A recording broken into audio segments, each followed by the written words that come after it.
Hello and welcome to another episode of The Joy of the Rediscovered album. So this week we are back to 1986. If you need a bit more information about the rationale behind this series and how it's going to proceed, then I suggest you watch the earlier episodes where I explain a bit about the whole idea behind this. And in today's episode, we're going to be taking a look at Peace Sells by Who's By? Peace Sells But Who's Buying by Megadeth. And yeah, so as I've done in previous episodes, the way this works is that I spend a little bit of time at the start of the video reminiscing about my musical discovery of the album. I don't really do like a critical analysis. That's not really what this is about. It's a given that all of the albums that I'm going to feature in this series are albums that I really liked at the time they came out, and it's a process of re-listening and taking myself back to my musical ecosystem at the time, which leads me into the second part of the video, which is normally the longer part, which is where I effectively wallow in that ecosystem for, like I say, a good part of the video. And that is actually really part of the joy of the Rediscovered album. It's not just the joy of rediscovering the album and re-listening to it, but it's the joy of listening to other albums when I go through the listening process, and also in doing this video, and the sort of things that come up in my mind on the spot. Because with this I do pretty much no preparation in terms of what I'm going to say in the video, apart from I have listened to a lot of albums around that time period, or as many albums as I can listen to in a week, or in this case 2 weeks, because we had a 2-week gap between this and the last episode. So, when did this come out? September the 19th, 1986. So, I'm thinking now, when did I first hear this? Well, it would be the Friday Rock Show. And the track that introduced me to this album, and I suppose Megadeth, would have been, let me find it, there we go, Wake Up Dead. That was the one they played one fateful Friday night on the Friday Rock Show, and on the strength of that track I went out and bought the album. At that point on cassette, because 86 I would have had a car. And thinking back to this, I was aware of the band prior to that. Like, I did know a little bit of the backstory, because I was already listening to Metallica, who I'd got into, I think, around the time of Ride the Lightning, which I think we spoke about in a previous episode, actually. Anyway, so this was a sort of further way into thrash, I suppose, the American thrash metal movement, as it says here. And 86, as we'll see, was a pretty awesome year. And I'm going to talk a lot about my musical ecosystem and why 85 and in this case 86, those 2 years back to back go down as some of my favourite years, alongside, as many people that watch the channel know, 1979. So I'm really looking forward to going through the year here. It should be great. So I don't usually like to bring up timelines because they can get quite complicated, but I always say I'm not going to do it, and then I do. So in this case I am. The only other bit of preparation I do for this episode is I do, bring up create these tabs, but they're all pretty generic, and they're just really the album article on Wikipedia, the discography of the band, and like I said, a bit of a love-hate relationship with timelines, as I've talked through in a previous episode, so I won't go back through why on this one. Have that before I go into the sort of year information. So yeah, going back through and looking at their discography just to see where I sort of stepped off. When I go through the timeline, I'll talk about my sort of live experience with the band as well. So yeah, so bought this first, backfilled, and bought this on vinyl, I think. Killing Is My Business. I think because at that point it was quite hard to get on cassette. I think I must have got that in one of my visits up to London, and then really just proceeded through. So far so good when it literally came out. Yeah, Rust in Peace when it came out. All of these up to A World Needs a Hero, I got to listen to, I think, retrospectively. I had a friend of mine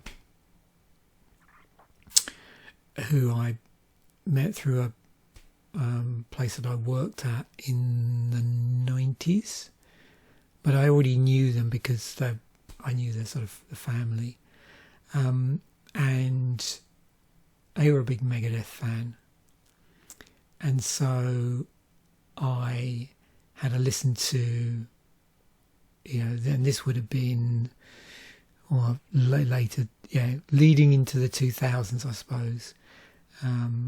I got to go through and listen to their CD collection. So Countdown to Extinction, I think they actually gave me I've got to get this right now. So Euthanasia, they actually gave me a copy of that because they had 2 copies. So I do have a copy of Euthanasia on CD. I remember listening to Cryptic Writings. I may even have some of these on CD, actually, funnily enough. So yeah, I'm unsure. I either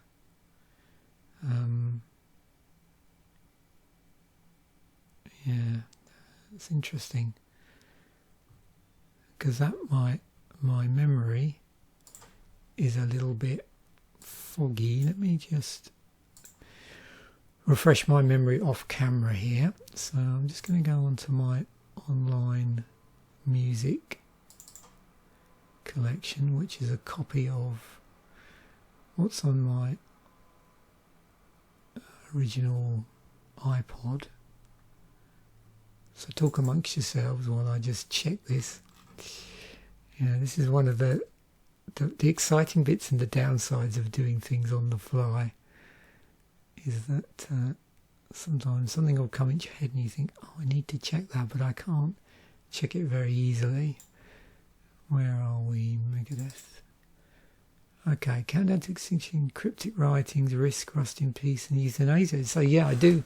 Okay, I must have picked these up after I listened to their copies then. Yeah, probably because I did a bit of backfilling of CDs in the early 2000s into 2009, and so my guess is that I bought the CD. So yeah, I have CDs of all of these. So The World Needs a Hero is interesting. I did end up listening to this. I don't have this on. I don't have a copy of this, but my friend had a copy, because this, around this period, is when me and the same friend went to see them in London at the London Astoria. So this is where I will bring up a timeline. So it would be, sometime around here.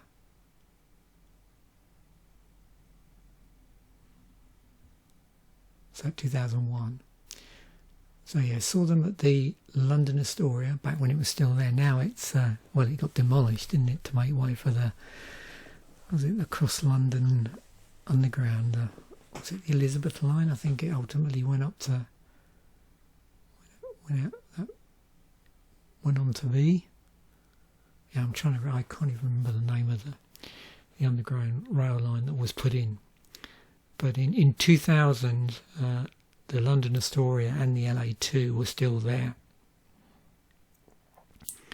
And yeah, we saw Megadeth around 2000, 2001. It was an awesome gig. We stood right by the mixing desk and the sound was phenomenal. Yeah, it's really good. So yeah, this would have been when Al Pitrelli was in the band. So unfortunately I didn't get to see them with Marty Friedman playing in the band. And in some ways, my favourite period of the band is actually here. Even though, you know, they got through, 3 different guitarists. There's something about this period. I actually really like the changeover of the guitarists from Chris Poland on the first 2 albums to Jeff Young and then into Marty Friedman. Yeah. But not only did I see them live here, but by the 2010 rolls around, and by then I'm in Nova Scotia. I've emigrated in Nova Scotia, and they actually played in Halifax. The gig was postponed. Originally they were due to play just before I came over, and it was going to be got to get this right because the lineup changed, but I know Slayer were playing, and originally Machine Head was supposed to be playing, and I'm trying to remember who else was in the lineup, whether at that point Megadeth were in the lineup. But the gig got postponed because who was it now? Not dear me, I'm trying to remember. Someone in the band had an operation on their back in Slayer, and I'm trying to remember which band member it was now. Tom Araya. Yeah, he had to have a back operation. So the gig got postponed and rescheduled. So by the time it was rescheduled, I was out in Nova Scotia permanently. So at that point, I think the lineup was... So Machine Head weren't playing, and I'd seen them before in the UK, but Slayer were playing Megadeth and Testament. I can't remember if there was a 4th band or not. Just doing this from memory, and I don't want to poke around too much trying to find it because it could take a while. And the other thing I'm pretty sure I got this right is that both Slayer and Megadeth did playthroughs of albums. So Slayer did the whole of Rain in Blood, and Megadeth, if my memory serves me correctly, did the whole of where's it gone? Rust in Peace. And I'm trying to remember whether Testament did a run through of their album or not. Yeah, but anyway, yeah, it's a great gig. Yeah, 2010, and I just checked a video online actually before I recorded this video. It's the one thing I did check, and yes, at that point when I saw them, David Ellefson was back in the band.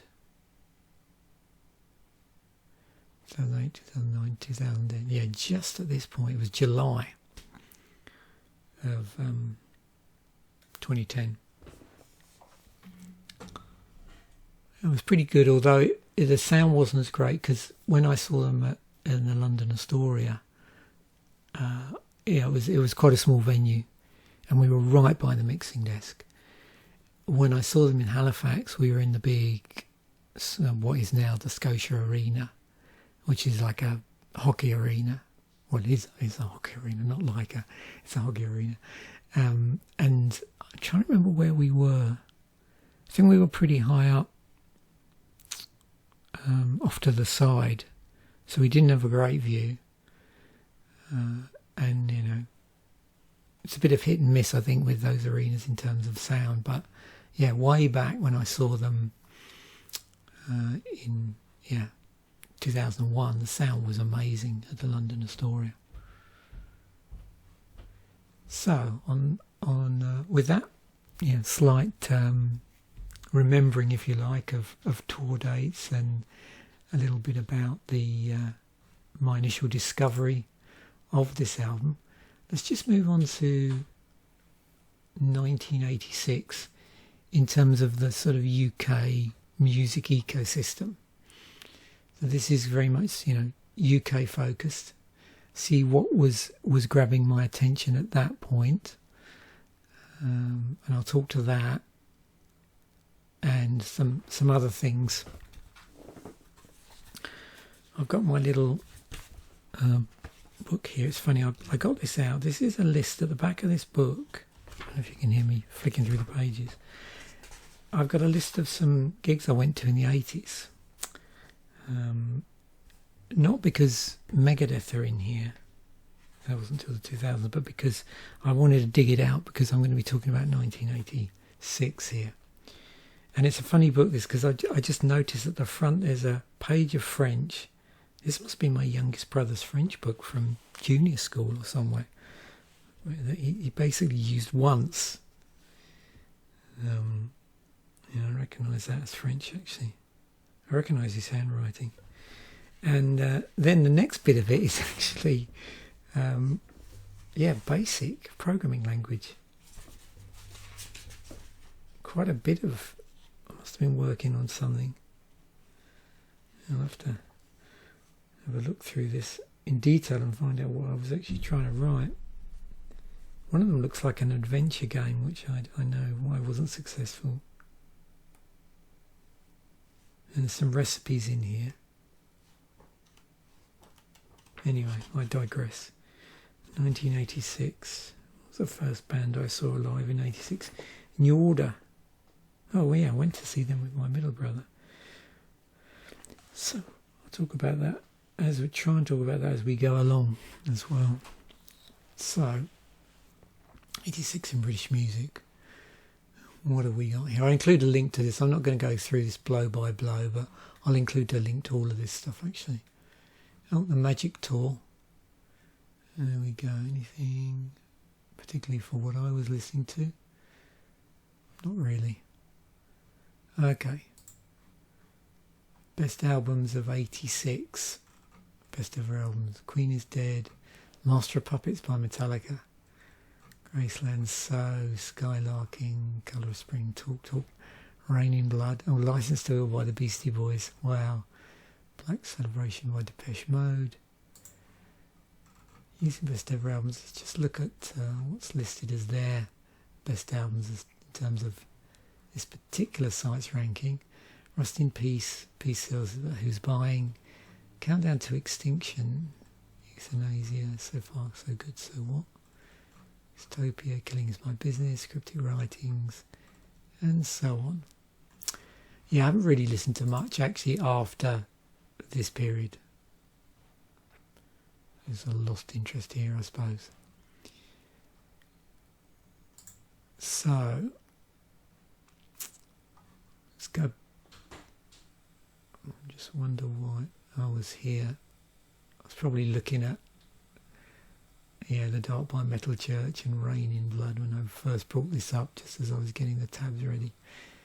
So let's just go back to the start of the year, and no doubt we'll stumble across this album. When did I say it came out? September. Oh yeah, that's probably why I was focused in on there.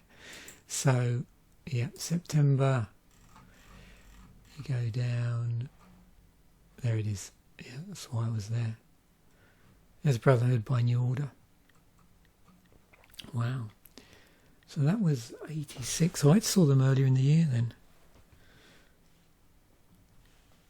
So in terms of live bands I was going to see at that point, so back at the start of the year,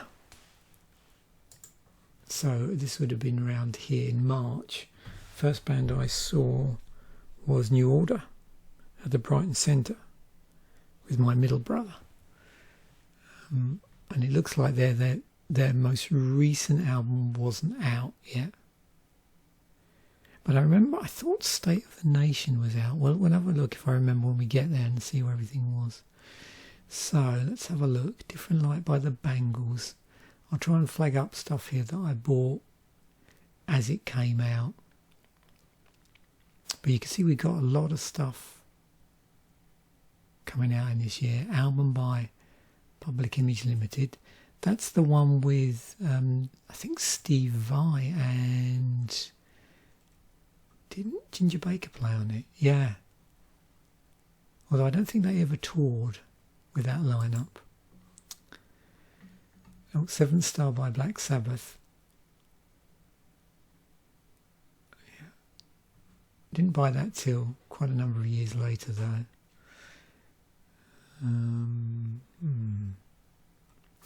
Oh, The Firm. Didn't that have...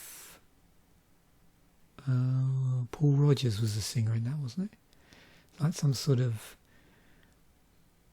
classic rock supergroup, I think. Maybe. Yeah, I don't know much about them really, but I do know that Paul Rodgers was the singer in the band. So yeah, probably the first album that year that I bought when it came out, as opposed to either retrospectively or listening to it on Spotify, would have been The Ultimate Sin by Ozzy Osbourne. And funnily enough, we have covered an Ozzy album in an earlier episode, Bark of the Moon. So, looking through February, what do we have? Yep, didn't buy that at the time. Some early Swans. Third album by them. Not a band I got into until the late 90s, really. Oh, that's Glenn Danzig's band. So that would have been after... So that would have been before Danzig, I think. But after the Misfits, yeah. So March, so there's Master of Puppets. Yeah, bought that when it came out. Is that the first Voivod album? The second one. Yeah, second Voivod album. Black Celebration. Yeah, it took me a little while to fully embrace Depeche Mode. Probably not until the album after this. A little bit later in the 80s, and then I filled in retrospectively. I wasn't really... I'd sort of gone off, I wouldn't say gone off, I just stopped buying Judas Priest albums as they came out. I bought this retrospectively when I bought some of the remastered CDs, well, all of the remastered CDs that they bought out in the 2000s. 5150. I think we had a copy of that in the house. I think my brother had that on CD. I may have had it on cassette. Oh, that was the first one with Sammy Hagar. So yeah, I did own this. Oh yeah, I bought that when it came out on cassette. Pleased by Pet Shop Boys. I think I bought that a year or two later. When I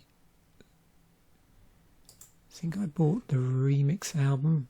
Disco. Oh no, so maybe it was later in the year, actually, more like November, and I bought this after the fact. Yeah, I was certainly listening to my musical taste by then had got really eclectic. So just to bring a bit of context, and I think I mentioned this in passing in 1983. So 1983, I suppose the woman was going off the boil a little bit, and from 83 into 86, you could say we had the sort of rise of thrash and speed metal. And I onboarded that sometime around the time of Ride the Lightning. But in 85, so a year before the year we're talking about, I started going to a lot of live gigs in Brighton, and I really got into the sort of UK alternative rock scene, indie, whatever you want to call it. So bands like Sisters of Mercy, Killing Joke, that sort of period in 85. And so 86 I was still going to gigs in Brighton. And generally those were the bands I was listening to, was more the sort of UK indie bands around that time. But I was buying a lot more extreme music as well, as thrash sort of morphed into death metal and all the other spin-offs. And so that was all these sort of strange bedfellows of extreme music, UK indie, plus a little bit of synth pop, darker synth pop, like also UK bands, but more synth pop bands than necessarily indie bands. So bands like Depeche Mode and Pet Shop Boys.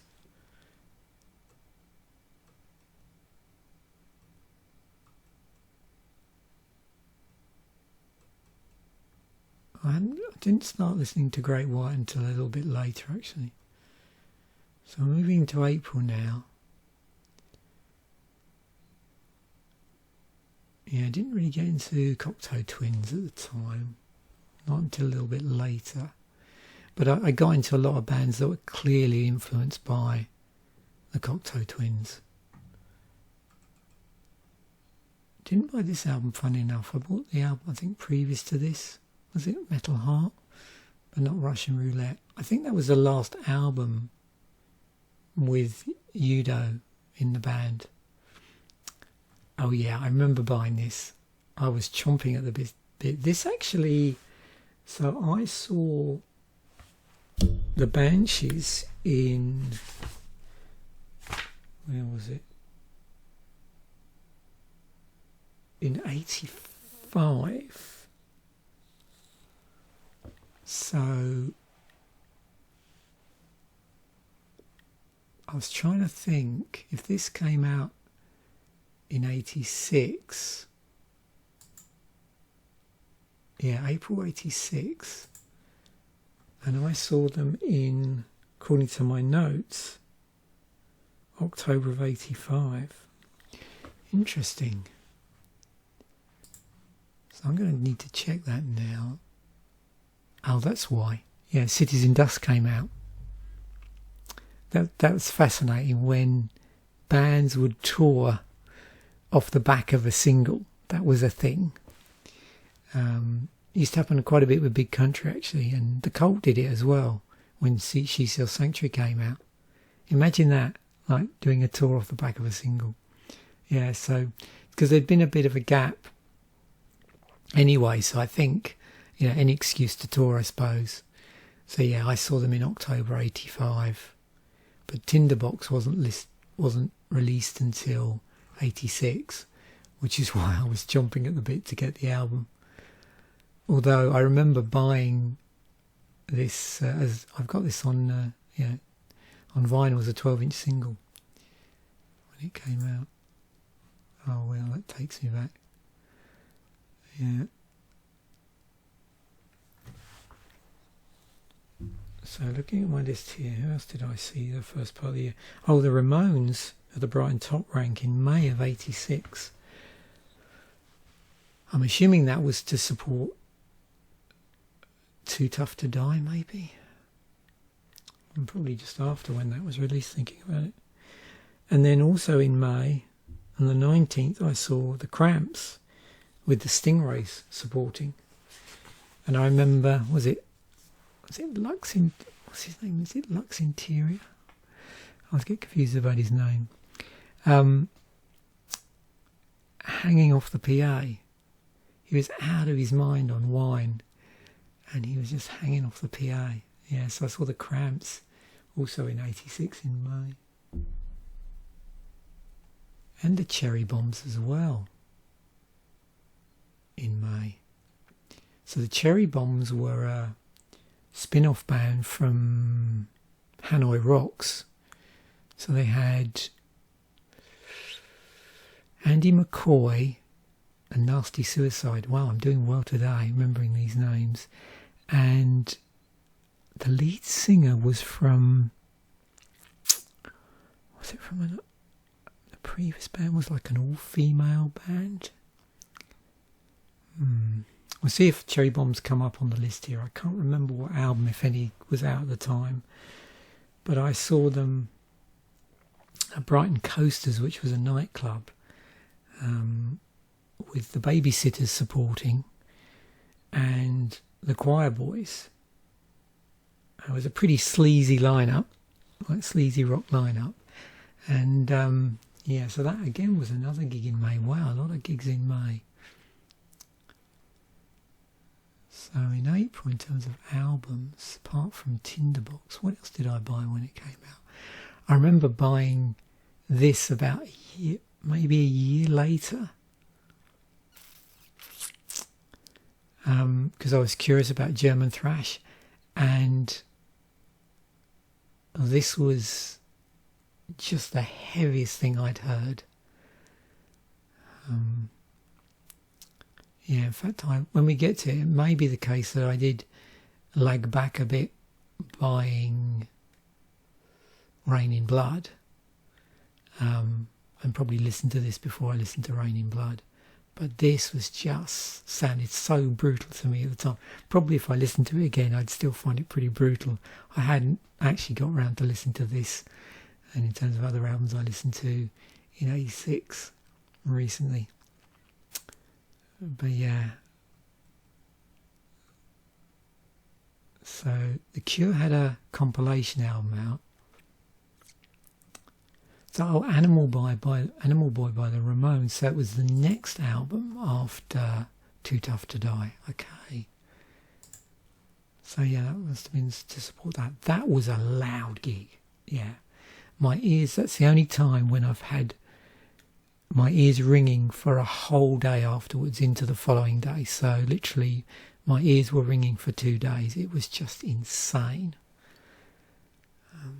Yeah, that was an excellent gig. Oh, So by Peter Gabriel. I am so over that album. Excuse the pun. Yeah, my middle brother had it, and he just played it over and over and over again. And you know, to the point where I was just sick of it. I liked it the first time I heard it, but yeah. Oh, that so reminds me of 1986. I'm going to have a look at it, because what was that track? Oh, Sledgehammer. Yeah, all those singles. What was that? Yeah, track Sledgehammer. It had that really cool video, didn't it? Look What the Cat Dragged In by Poison. Somebody had that in the house. Was it my middle brother or my youngest brother? So I did hear that when it came out, but I didn't own it when it came out. Yeah, so it's really fascinating. So in the UK at that point, I'm being exposed to indie stuff, both, you know, older bands and newer bands, all the thrash thing, and then, you know, glam metal as well. Wow. Debut EP by the Melvins. Yeah, I didn't really listen to the Melvins until way later in their career. Obsessed by Cruelty by Sodom, debut album. Didn't listen to that until well into the 2000s. Kind of Magic. So that was, yeah, a weird album, because I didn't realise at the time. I didn't listen to it at the time it came out, but I didn't realise it was actually the soundtrack to Highlander. A large amount of it appeared on the soundtrack, and I don't think I bought this until 87, maybe. Yeah, the following year, 87, when I actually got around to watching the film, and then realised, oh wow, there's a load of Queen stuff on here. It's not just, you know, the video tie-in for A Kind of Magic. So yeah, went out and bought the album.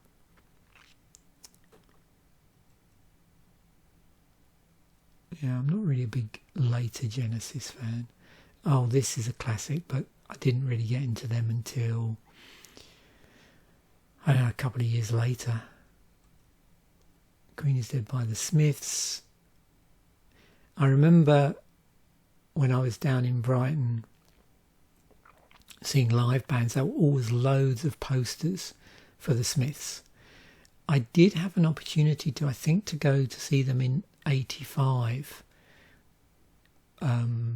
but I didn't, because I didn't have enough money. There was quite a few bands that I missed out on because I could only afford to go and see like a band every month, or at most every 2 weeks in 85. And so there's a lot of bands I really wanted to go and see and I didn't. Like I really wanted to go and see Katrina and the Waves in 1985 and couldn't afford it. And I think the Smiths might have been another which I thought about going to see, but another band sort of took precedent at the time, and I didn't end up buying their back catalogue until way after they'd split. I can't even remember if I bought anything by them when they were still going. Soul Asylum just shows you how long they were going. Oh, Diamanda Gallus. Which one's this one? Third album. Got 2 Diamanda Gallus albums, but a little bit later, maybe. Is it Plague Mass, I think? And I bought another one when it came out. Yeah, just interesting artist to check out if you've never listened to her. Yeah, just for the experience. Fight for the Rock by Savatage. I think I mentioned I saw them supporting Halford in 2000, years later. Madonna. So again, not a lot here. Most stuff here that I've flagged up I bought after the fact. There's also going to be a lot of stuff here that slightly less well-known UK indie rock bands that I bought, which won't necessarily come up here. Rage for Order by Queensryche, yeah, not really them until... Oh yeah, I bought this when it came out. I bet that actually, funnily enough, that's the next band on the list here. So June 86, I saw Big Country with Ballum and the Angel. Ballum and the Angel are a cool band. At the Brighton Dome. I ended up seeing, that was the second time I saw Big Country, I think. The first time I saw them was in, where is it? December of 84, just around the time of Steel Town, so the second album. And then again this year, so 86, June. And then I saw them again in December of 86. So 3 times. And by the look of things, 2 different venues. So originally the Brighton Centre. This year in 86 I saw them at the Brighton Dome. Like I say, with Ballum and the Angel supporting. Well, I went to a lot of gigs in 86. So I bought it when it came out. Didn't buy that.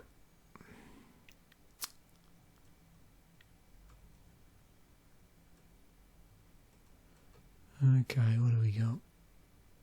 Which album's that by Nick Cave? Third album. Not into Nick Cave at that point. Of course, there was the Graceland album. That was huge. I probably listened to that, but I definitely didn't buy it. I have this, The High Priest of Love by Zodiac Mindwarp. Now, what the hell genre does he fit into? So they're putting him down as hard rock. See, that's almost like, I don't know if anybody knows the term Grebo, but he's almost like proto-Grebo. I'm sure we'll get talking about the Grebo scene in a later episode when we get round to it. So I think that peaked a little bit later.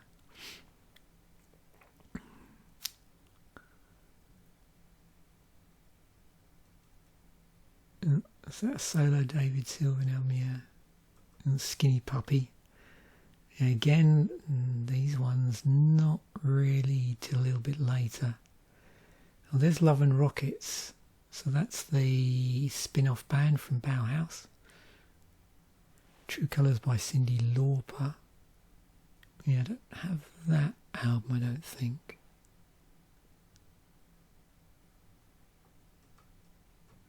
SP Celsius Buying. Filigree and Shadow. So that's a 4AD band. So 4AD was a famous record label in the UK. Originally designed to be a offshoot of the sort of Beggars Banquet records, and I think the idea originally was that what does it say here about 4AD? What are they going to? Yeah, that's right, testing ground for Beggars Banquet. So the idea was if the band was successful on the 4AD release on that label, they would transfer over, they would graduate to Beggars Banquet. And the only band that followed that path was Bauhaus. 4AD, to me, to some degree, became like a stamp of quality for any band that was on it. So you got a lot of dream pop, alternative rock, post-punk, gothic rock. So Bauhaus, Cocteau Twins, Model English, Dead Can Dance, Clan of X-Mox, Pixies are on it, Throwing Muses. The dance band Mars were on the label. And there's This Mortal Coil. So that was This Mortal Coil were more of a musical project. And they featured, I think, wasn't so try and find the musicians on here. Yeah, so there were Cocteau members involved. Simon Raymond, yeah.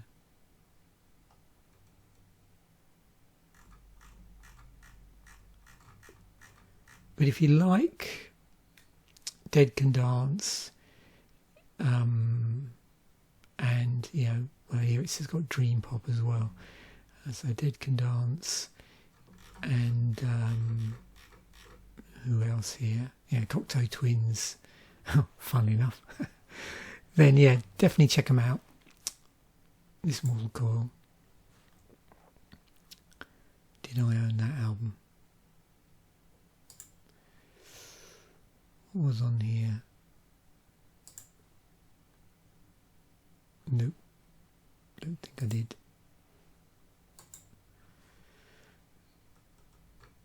And so there's Brotherhood by New Order. So as I mentioned, I think I saw them in March '86, but the album wasn't released until September. And I was going to check this because I think State of the Nation, that wasn't released till September '86 either. Interesting. Yeah, because I got into them around the time of Low Life.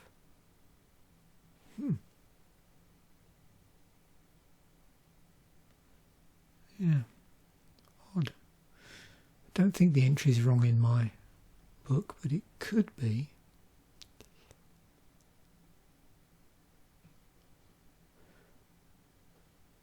Unless they were already...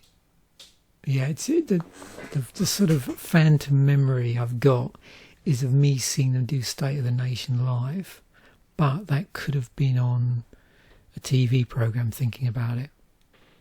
So, yeah. So basically my point is I saw them in '86, but between the release of this album and this album. So sometimes I have these sort of fake memories of not the fact that I've seen a band when I haven't, but what a band played, because I used to watch a lot of TV shows that had live recordings on them. and I sometimes get a little bit muddled up. Age of Quarrel by the Cro-Mags. Wow. I remember buying that when it came out. And funnily enough, that's the next person I'm going to mention live-wise. So Billy Bragg, I saw on the 22nd of September 1986 with the 13 Moods and the Mint Juleps. And I went with a friend of mine who sadly, passed away a couple of years ago actually.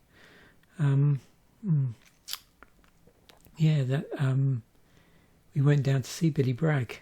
I remember taking him down there. He didn't have a car. In fact, I think quite a few of us went down. Thinking about it, it was a bit of a gang outing. that was a great gig. I wish I could find some more stuff by the 13 Moods. So Mint Juleps were, I think, an all-girl a cappella band, but the 13 Moods were this really laid-back, I don't know, slightly like lounge band. They were really strange. And I remember when they started, the thing I remember about them is the sort of, I think it was the saxophone player or trumpet player sort of sauntered on the stage and started playing these really very mellow, these real mellow sounds were coming out of their instrument, and then the rest of the band slowly moved onto the stage, very mellow. And then October 86 I saw the House Martins with the Proclaimers. Went down with a friend from work to see them at Brighton Top Rank. And then New Model Army at Coasters, that was good, in October 86. So that was that nightclub again. Stranglers in November of 86 with the wonderful Wigglers, which were a trampolining support act who bounced up and down on trampolines and made unusual poses. In fact, I think that was the second time. Let me just check this. Had I seen the Stranglers before? I don't know.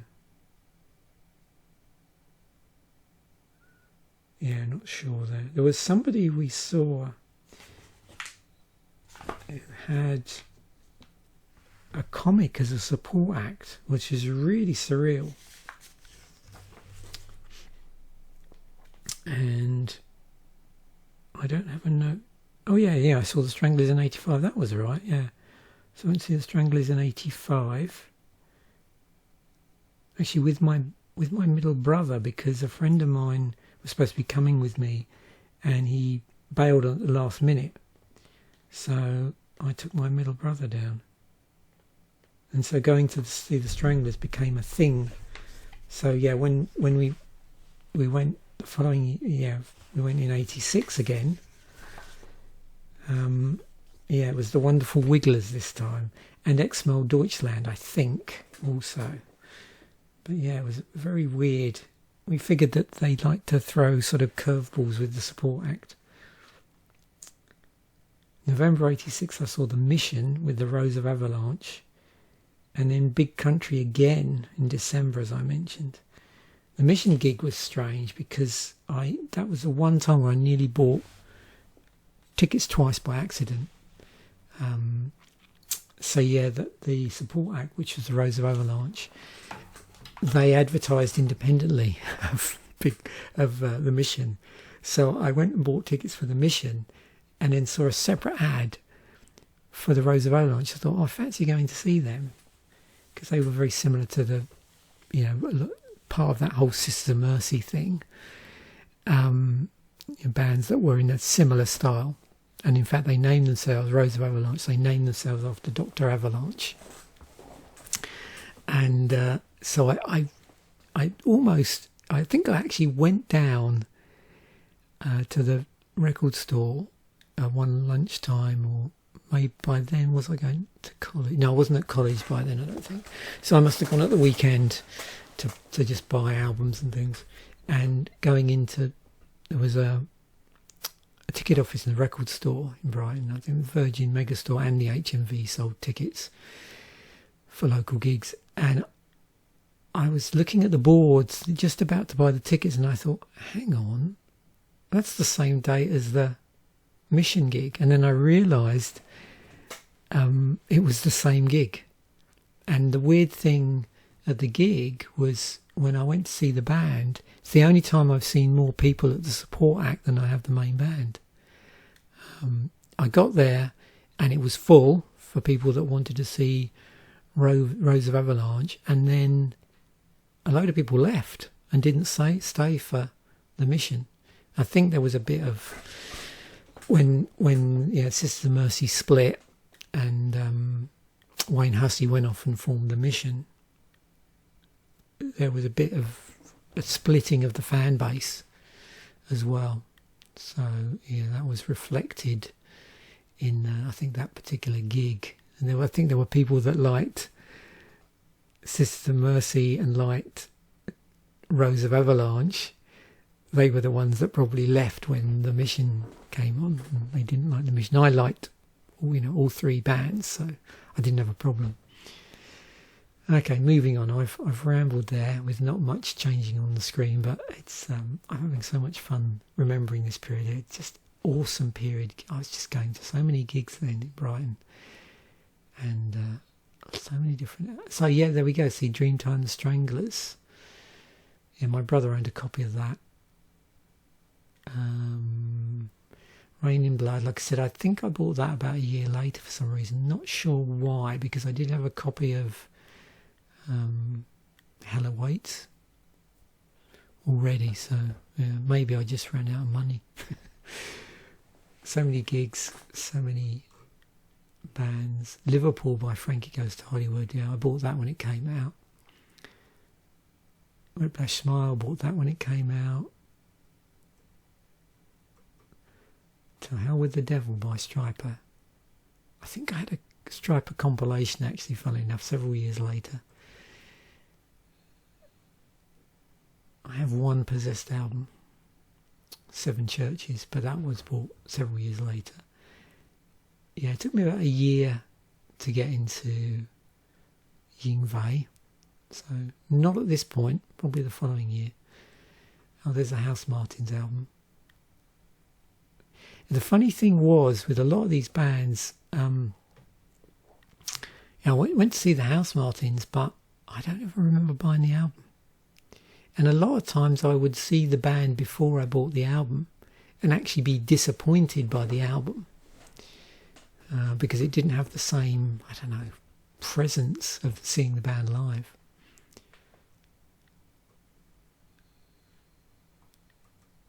Second Nick Cave album, Your Funeral, My Trial. Morbid Visions, which album was that? That was the debut album by Sepultura, so didn't get into Sepultura until sometime around or after Beneath the Remains. Yeah, Arise was the one. I think most people probably got into the band around Arise. So yeah, quite a bit later. Oh, there's Darkness Descends by Dark Angel. Yeah, something I didn't buy until I sort of did a bit of infilling with. So this period, as I was sort of buying into various thrash and speed bands, I don't think it was until out of that you had the whole death metal scene that I then went back and bought a lot of these, in some ways like bridging bands that have these links between the two styles. Oh yeah, I remember buying that when it came out.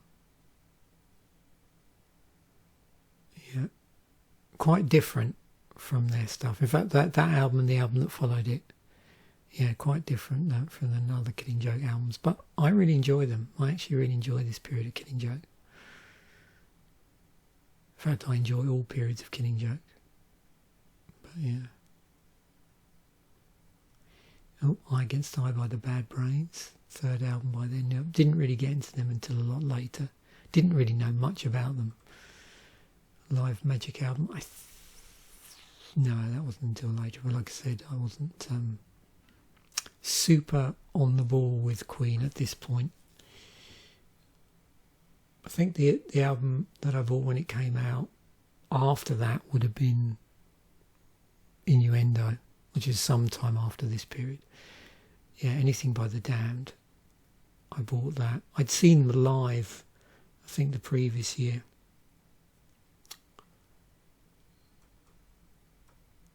Electric Cafe by Kraftwerk. Eine kleine Nachtmusik. I have this as a... they did a cassette release which had this and another EP on it. So yeah, I didn't really get into them until around the time of Appetite for Destruction, and then bought that, like I say, as a back-to-back cassette.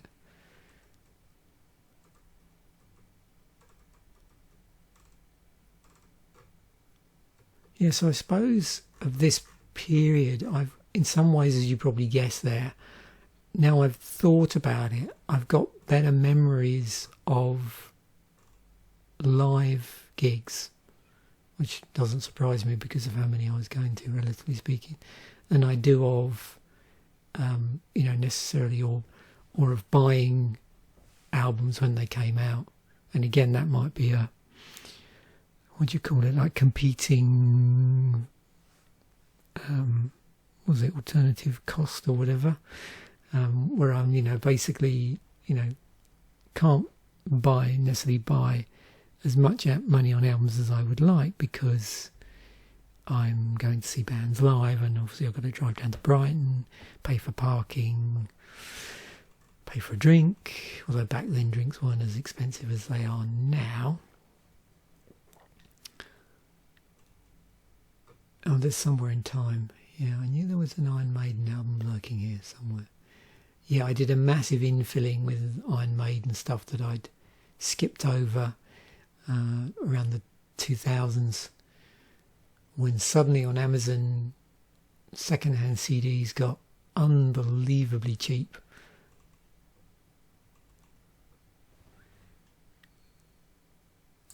So yeah, I did want to mention this, God's Own Medicine. This came out in November 86 because it wasn't on the list. I couldn't find it in here. So I mentioned I'd been to see The Mission live around the time of the release of this album. Yeah, awesome band. In fact, it's the one time where I started to collect their 12-inch singles. I've got quite a number of their earlier stuff which turned up on the first chapter. So between buying this album and buying around the time of this album, I actually started to track down the 12-inch singles like Stay With Me, Wasteland, Severina, and then the stuff they released prior to that.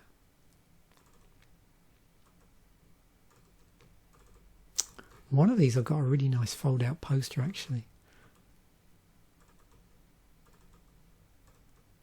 Yeah, where is it? Wayne Hussey and Craig Adams are the two members, the ex-members of Sisters of Mercy. Julianne Reagan's interesting because she was in a band called All About Eve, but they didn't peak till a little bit later.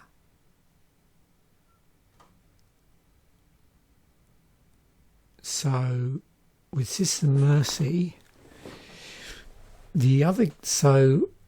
what I might as well mention is I saw Sisters of Mercy in 85. By the time they finished the tour in 85 and played it was a big gig at the Royal Albert Hall, I think. Yeah, big gig at the Royal Albert Hall, which was videotaped for, it was for release. But by the time they played that gig, Gary Marks had left the band, had left Sisters of Mercy, and I think gone off and formed a band called, was it Ghost Dance? Yeah, Ghost Dance. So that's where he went. Yeah, Gary Marks formed Ghost Dance, and then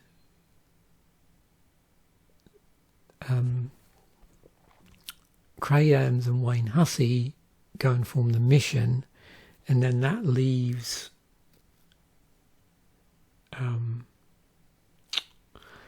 the vocalist from The Mission. Sorry, I'm going to have to look this up on the fly. Sometimes this happens where I just completely have a mental blank about band members.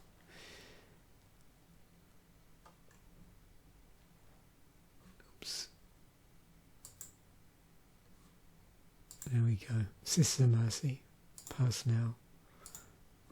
Okay. So, Andrew Eldridge. Which is funny because I saw Sisters of Mercy with Andrew Eldridge sometime here, and also saw The Mission again sometime here as well. So this is when they split, but between when they split and then came back with, was it Andrew Eldridge and where's she gone? Oh, Patricia Morrison, funnily enough, from the Gun Club. So between then and then, there was a bit of shenanigans going on name-wise. So I think The Mission tried to grab the band, the name, the Sisterhood, and had been touring under that. And then Andrew Eldridge released the Sisterhood album, and it was able to sort of stake a claim to that Sisterhood name, and then